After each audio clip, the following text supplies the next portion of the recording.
Hey everybody, this is Dan. Yeah, down by the river and straight from my heart. Uh, you know, actually a couple days ago, we just started reading the book of Exodus for our Torah portion.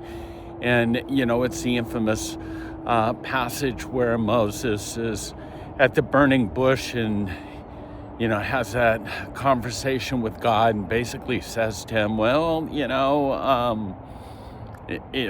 what if they ask me your name? And God says, that phrase, I am who I am.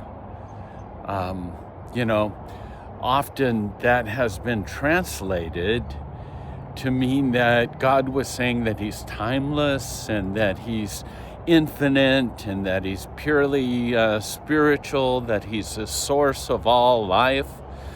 But that's really not the Jewish definition. Whenever I study the Old Testament, I try to not just use Christian commentaries, but Jewish commentaries as well. And so I have this amazing commentary on the Torah portions by Rabbi Jonathan Sachs. And he says, the Jewish definition actually means literally, I will be what, I will be where, or I will be how. And so what's important here is that it's not just the eternal present sense, but it's the future tense. God is defining himself as the Lord of history.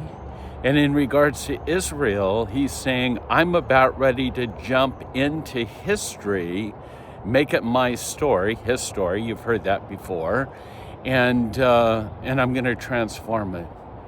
And so when I started thinking about this, I realized that when we fixate on the past, we oftentimes dwell where the enemy wants us. Modern psychologists say today that dwelling just on the past is creating what's called a learned helplessness.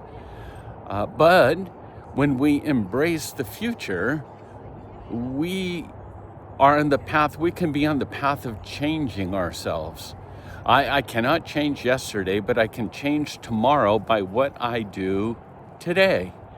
And so it's not as if we ignore the past, we honor the past. Scripture tells us often there's things that we need to remember, but we don't live in it.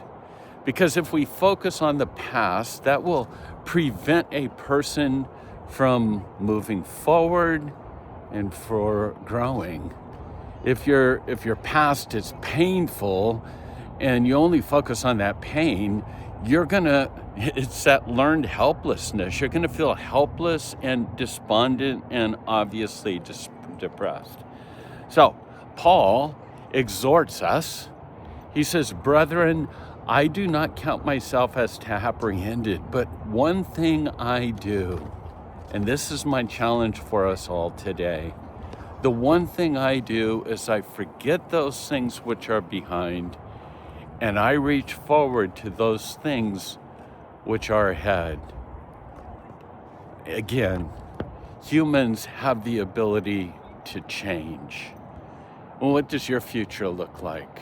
Remember, I cannot change yesterday, but I can change tomorrow by what I do today. Down by the river, straight from my heart. God bless. Shalom.